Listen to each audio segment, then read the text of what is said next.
नमस्कार, मैं एम के पांडे। हमारी धारणा पर आपका स्वागत है।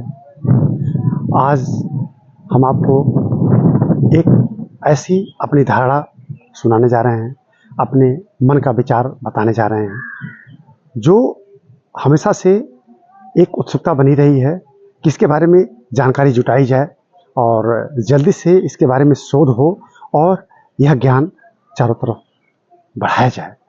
तो विषय क्या है कि सैंधववासी या हड़प्पाई लोग किस भाषा में बात करते रहे होंगे। बात यहाँ भाषा की है कि उनकी भाषा क्या रही होगी, किस भाषा में वो बातचीत करते रहे होंगे, उनकी राजगाज की भाषा क्या रही होगी। अब तक इस तथ्य से पर्दा नहीं उठा है। क्यों? क्योंकि उनकी लिपि का ज्ञान नहीं हुआ है। लिपि जैसा कि बहुत शोध हुए हैं, इस पर बहुत काम हुए हैं, लेकिन बस इतना कह के कि पिक्टोग्राफिक है, चित्रात्मक है। अभी बहरहाल इस पर आगे कुछ कहा नहीं जा सकता है, लेकिन एक अनुमान लगाया जाता है, अनुमान लगाए जाते रहे हैं।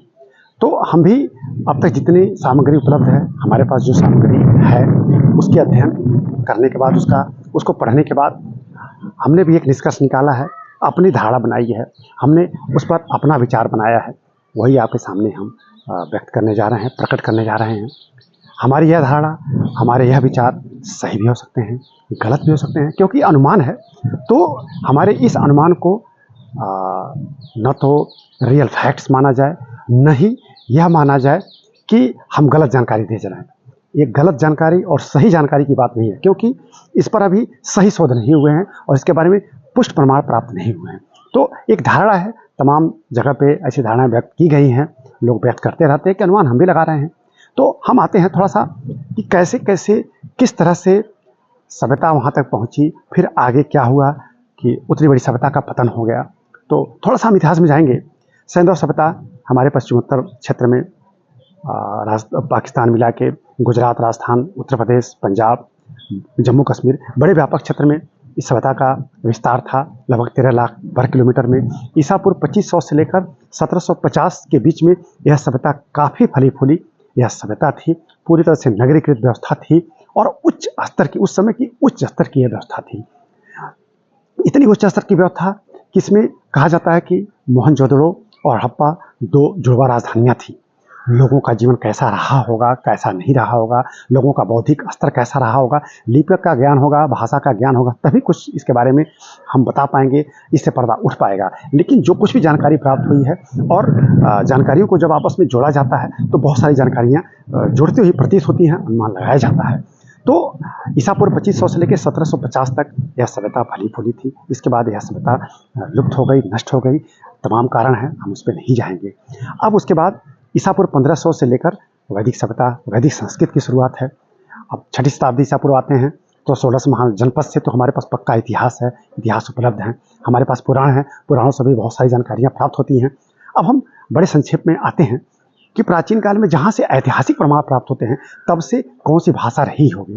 तो जैसा कि सर्वविदित है कि भारत में एक तरफ से हम कहें उत्तर भारत में या मध्यवर्ती भारत में, पश्चिमी भारत में 2-3 भाषाएं तो आम थी जिनका प्रचलन था, जिनमें 3 भाषाओं का नाम लिया जा सकता है, संस्कृत, प्राकृत और पाली। ईसा पूर्व 6ठी शताब्दी में भगवान बुद्ध, महावीर स्वामी का अभ्युदय, इनका जन्म हुआ। एक बहुत बड़ी क्रांतिकारी घटना है इन दोनों का जन्म, इन दोनों महापुरुषों का जन्म। भगवान बुद्ध ने पाली भाषा में अपना उपदेश दिया, जबकि महावीर स्वामी ने प्राकृत भाषा में। अब महावीर स्वामी तीर्थंकरों में 24वें तीर्थंकर थे। प्रथम तीर्थंकर ऋषभदेव जी महाराज थे। ऋषभदेव का जन्म जैसे कि माना जाता है कि अयोध्या में हुआ होगा। अब आप समझ सकते हैं कि 24 पीढ़ी के बाद, यानी 24वीं पीढ़ी महावीर स्वामी थी। तो महावीर स्वामी तक आते आते कितना परिवर्तन हो गया होगा। लेकिन हम प्राकृतिक भाषा का अनुमान लगाएं, महावीर स्वामी ने प्राकृत भाषा में अपना उपदेश दिया था। तो थोड़ा सा लिंक बनता है। और हड़प्पा सभ्यता में, सैंधव सभ्यता में योगीराज की एक मूर्ति मिली है और बहुत स्पष्ट नहीं है, लेकिन फिर भी योगीराज ध्यान मुद्रा में योगीराज की मुद्रा मिली है, मूर्ति मिली है, मूर्ति मिली है। अब एक लिंक बनाया जाए कि अगर महावीर स्वामी प्राकृत भाषा में अपना उपदेश दे रहे हैं, तो प्राकृत भाषा ऐसा भी हो सकता है कि अन्य तीर्थंकरों की भाषा भी प्राकृत रही हो। तो ऐसा भी कहा जा सकता है कि जो योगीराज की मूर्ति मिली है उस पर कहा जा रहा है कि संभवतः ये प्रथम तीर्थंकर ऋषभदेव जी महाराज की मूर्ति होगी। तो क्योंकि अगर हम पीछे जाएं तो लगभग लिंक वहाँ तक बैठ जाता है कि हो सकता है उस समय ऋषभदेव रहे हों।